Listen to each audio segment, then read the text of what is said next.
Hey guys, welcome to the English Made Simple show. This is episode number 176.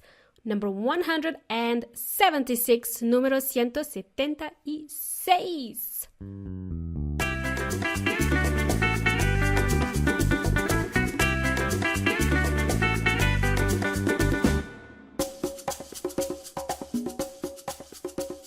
Welcome to another episode of the English Made Simple show. My name is Milena from EnglishMadeSimple.net, EnglishMadeSimple.net, and today I only had to spell my name 3 times over the phone.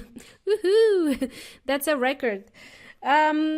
Welcome guys and girls. We are back to our normal jingle today. Back to our normal little jingle there. So did you enjoy that last week's rock and roll jingle? I was a bit crazy. I played that really cool jingle. That was in episode number 175. It took me back to the 90s, 90s rock. It was cool, eh? Awesome. So after launching that episode and playing that jingle, I kind of missed playing guitar, I kind of miss playing the guitar. So I dusted off my old guitar, I found it here somewhere, and tried to play a few chords. I just tried to play a few chords, and what I should have done is put that guitar back in the case. I should have put it back, as I've realized that I suck at playing guitar. I'm just not that good anymore. Right, so I said suck at playing guitar. So it's an informal way to say that you are bad at something. Use it with your friends, okay? It's kind of an informal expression here. I suck at blah blah blah. I suck at making lasagna. I don't know, maybe. And the opposite of that would be I am good at something. So I am good at playing guitar. I am good at playing drums. I don't know. I am good at making spaghetti. Right, so I hope that makes sense. So here's something that you probably didn't know about me. If you're new to the show, welcome. You're about to get to know me a little bit better.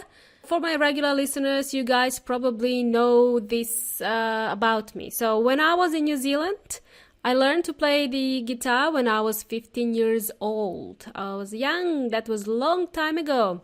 So when I was 15 years old, I was really into Metallica and heavy metal and rock and roll, so I used to be all like, wearing black nail polish and black lipstick. That was disgusting. Don't know why I did that. Anyway, thanks to Metallica and all this heavy metal music, I decided to play the guitar.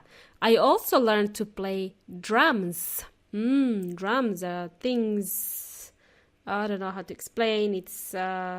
you got a bass and a snare, and you make this rhythm. You basically create rhythm with drums. Yep.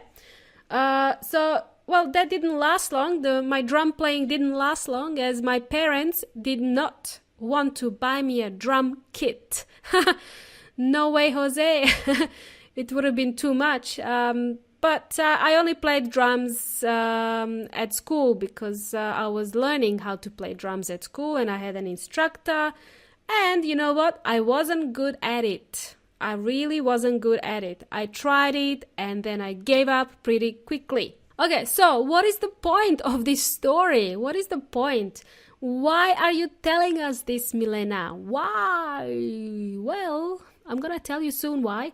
What I'm trying to say is that I am not fluent, that's under speech marks, I am not fluent in playing the guitar anymore.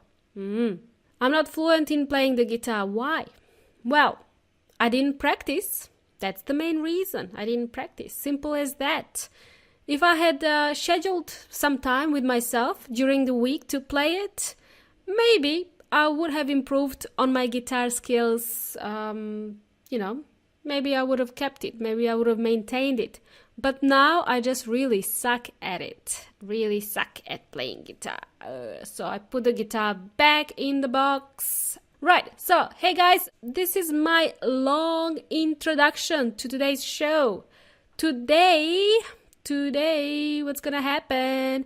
Today's show is going to be your refresher. I'm going to remind you about what steps you can take to becoming fluent in English. I'm going to share some new strategies with you on how you can keep your fluency up, how you can maintain your fluency or your speaking skills. So I am often asked this question: how can I improve my English? How can I be more fluent in English? What are some tips you can give me, Milena, to be fluent in English? Well, all of those questions are great. First off, look around you. Look around you. Where are you at the moment? Where are you? Are you surrounded by English speakers? Are you in an English-speaking country? If you are, I think you've got it easier than those who are not in an English-speaking country at the moment. But don't worry, be happy. The steps I'm going to share with you can work even if you're not in an English-speaking country. All of the strategies that I'm going to share with you today will help you when preparing for English exams, such as the dreadful IELTS and TOEFL exams, okay? It's going to help you with those, so listen carefully. Alrighty, so let's begin. Strategy number 1, I'm just gonna call it step 1, okay? Step 1, step 2, step 3, and I've got 5 steps. I've got 5 steps to share with you because that's how many fingers I have on my left hand.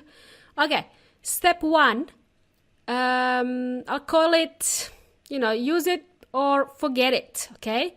Step 1, use it or forget it. That's the name of the step 1. Just like my guitar skills, okay? You either use your skills or you will forget them, okay?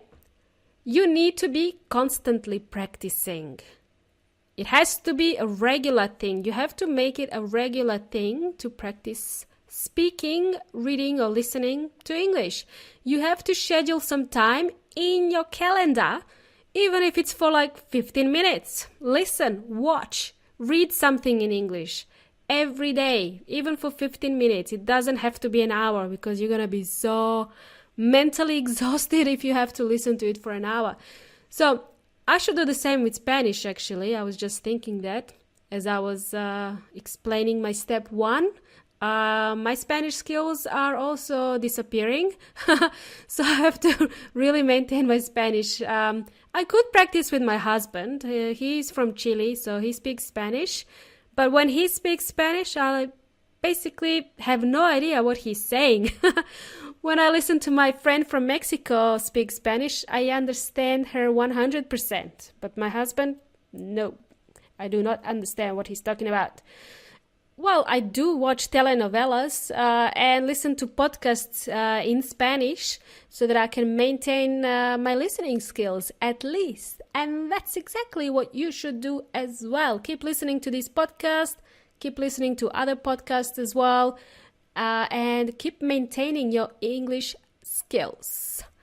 Cool, easy peasy. Step 1 was easy. Step 2, learn some catchphrases. Catchphrases, how can I explain that? Those are the phrases that kind of roll off your tongue, okay? Catchphrases, they are very familiar to you. You're used to them. You know, they come to you naturally whenever you're stuck for words, whenever you're confused, you don't know what to say. We call those things catchphrases. Things like, okay, that's not a phrase, but you can still use that. We learned some conversation fillers, and I think I've run through some catchphrases in there. That was in episode 168, I believe that was the episode. I have to check. Right, so learn some catchphrases. These catchphrases will help you gain time when you speak English, so you don't have to feel like you're in a rush to respond to a question, okay? Some of the things you could do as well is repeat a question. If you're ever asked a question and it takes you time to respond, what you can do is repeat that question, like for example, where did you go to school? Where did I go to school? Yep, I went to school. Where? In Serbia. I went to school in Serbia. Where did I go to school? It could be a name of the school. It could be the university. It could be just the name of the school where you went to school. You see what I mean? Great. Some other catchphrases would be like, you know what I mean? Does this make sense? And things like that. Good. I think we're going to cover some more catchphrases. I think I can spend more time on this. But if you're curious, you can learn more about conversation fillers, which will help you in this case as well. You can gain more time before you think of an answer by using a conversation filler. We covered this in one of the recent episodes, episode 168, as I mentioned before. Great. Step number 3. Create your own dictionary. Create your own dictionary. Yes. You don't have to always go to Cambridge or, Oxford. You can create your own Cambridge dictionary. Call it something else. So what I would recommend you do is open Microsoft Word or Google Docs. My favorite. I love using Google Docs. It's so easy to use. So whichever one you prefer, just open one of those documents, blank documents. So you can put a title on that document, like my own dictionary. If you don't feel so, creative. I don't know. I'm not feeling creative today. But if you're in Chile, you don't have to call it dictionary. You can call it my friend weón inteligente. So you can create your own dictionary. And you can format it in such a way that you will enjoy looking up words in this dictionary. So create some columns that will allow you to type in some words, explanation, definitions of words and examples. And if you remember where you saw or heard that particular word, write it down. Use some synonyms and antonyms as well. This is when you can, buddy with a dictionary, get some synonyms and antonyms and write them down in a new column. Create your own list of words that you found in an article or when you were watching a movie with Nicolas Cage, for example. You picked up some new words. Maybe you listened to Justin Bieber, for some reason you listened to Justin Bieber. And you heard some new words thanks to Justin Bieber. So I don't know what it is you like to do, but pay attention to some new words, some new phrases, and you can build your own dictionary. That's step number 3. Step number 4. Let's move right along. Step number 4. I don't have a name for this step, so I just listed it as podcasting, audiobooks, TED Talks, TV, etc. Don't stop listening to English. Okay, you have podcasts, you have audiobooks, and TED Talks, and TV, and YouTube, and radio, online radio. I don't know what else is there. Probably there's something else I'm missing. Maybe you're already listening to something new that I haven't brought up here. Whenever you are listening to, either a podcast, audiobook, or whatever you choose to use, try to listen to different accents. There are many, many different accents in English.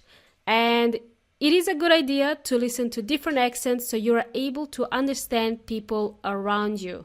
I'm not a big proponent of watching TV, actually, to tell you the truth. More specifically, watching the news. I don't really like watching the news because what you see on TV is a bunch of gibberish, rubbish. Okay. What you should do is watch it for 10 minutes and don't sit there and watch it for an hour. You'll go crazy. And we don't want that, okay? I don't want you to go crazy. Just watch it for 10 minutes and get some colloquial words from watching the TV. I remember when I was learning Spanish in Chile, I would watch the news for about 10 minutes just to be able to connect the words with pictures with images, and that way I built up my vocabulary. I wasn't really interested to know what they had to say. I was just curious to know the words and to connect the words with images. As I said, most of the time the news, what you see on the news, it's rubbish, to tell you the truth. So just earlier I mentioned for you guys to listen to different accents. When I was learning English, I always thought of British English or the American English from the States. I thought these two accents are the only English accents that existed. However, there is also Australian English, and there is also New Zealand English, Canadian, South African, Indian, and so on. And if you really think about it, just in the United States, how many different accents exist in the United States? You have the accent from Texas, and then you have the accent from New York, and then people speak differently in San Francisco, and so on. So just get used to the accents, different English accents. And I do have some resources that I can share with you where you can listen to the Australian accent, New Zealand accent, the British and the American, and I think just those are the ones I have at the moment. You can find these links on my website, englishmadesimple.net/podcast, and that will be inside the transcription of today's episode. So just search for the episode number 176, today's episode. Okay, speaking of accents, my accent is very different. What I have is, I don't know what I have. My accent is hybrid. I call it a hybrid accent. It's a mix of Eastern European, New Zealand, and Australian. So it's a bit of a mix of everything. It's funny, whenever I leave home, I am bound to speak to someone who is not Australian. Okay, I live in Australia, but I don't always hear English with Australian accent. Like, for example, when I go to get my coffee, the place where I get my coffee from, I hear English with Italian accent. Where I get my lunch from, I hear English with a Mauritius accent. And it's kind of like a French accent because they speak French in the Mauritius Islands. And you know what? Having an accent is a great conversation starter. So don't worry if you don't sound like an Australian or an American or a British. Your accent is you, and you will sound like you. Okay? So be proud of your accent. Anyway, I digress. I'm getting distracted. The topic today is fluency. Fluency. The last step I would like to share with you is journaling. One of my listeners, Bete from Brazil, is doing just that. She's writing a journal in English. So step number 5 is journaling or writing in your diary in English. Writing in your diary is not just for 10-year-olds or 12-year-olds. You can write a diary when you are in your 30s or 20s or 40s. It is actually a good meditation exercise too, to write a journal. So what I'm proposing here is that to maintain your English skills, you can start writing a journal. So take your notebook out and start writing in English. What happened today? Start writing about your morning, about what you had for lunch, who you met today, where you were you at work? The idea is just to start writing in English. It doesn't matter if it's correct or incorrect, just get some words on paper. That's what we want, is to see some English words on paper. I want you to start expressing yourself in English. Okay, that's the point of journaling. And it doesn't have to be long as well. It can be just one paragraph. At least it's gonna get you start writing in English. That's the idea. Right, so that was the last step, step number 5. Now, guys and girls, my last wise words for today. Just want to say that the fluency is achieved with consistency, being consistent, right? Regular practice. You can implement all these steps that I just mentioned. And of course, if you have the right desire, the intention that you really want to learn the language, you will achieve fluency. And one tip for you guys before we wrap up today is find a topic that you're interested in. What do you like to do? What is your hobby? Are you on a special diet? Do you eat special food? Do you like reading horoscopes? Perhaps read one in English. You can find horoscopes online and read one in English. Do you like watching movies? Learn about filmmaking, okay? Do you like composing music? Do you like music? Learn about how to compose music in English. Just, learn about it in English. That's the idea. And I'm just thinking out loud here with these ideas. Maybe there's something else you like to do. What you could do is just go on YouTube or Google and start searching for something that is of interest to you. Otherwise, you will just lose the motivation and you'll probably stop learning. All right, I think that's about it. I think I went on for too long. Well, we've reached the end of the show, amigos y amigas. Thanks for sticking by and thanks for listening till the end of the show. Now that you've reached the end of the show, now you can hear my special offer just because you waited till the end of the show. As of 4th of April, so next month, I have room for only 4 students. So I'm going to work with only 4 students who really want to learn English. I only have capacity to work with 4 students one-to-one. This is because I want to dedicate my time to helping you reach your goals faster. If you would like to learn more, find out how you can learn with me by visiting englishmadesimple.net/contact. So you can send me a contact message. You will receive an automated email that explains how we can work together. And if you have a particular question, of course, you can ask me any questions and I will respond to you within 24 hours. I'm that quick. I've got fast fingers. All right. I'm looking forward to working with you, amigos y amigas. It's time to say goodbye. Thanks for joining in. You've been an amazing audience and you've been jamming with Milena from English Made Simple. Until next time, hasta la próxima.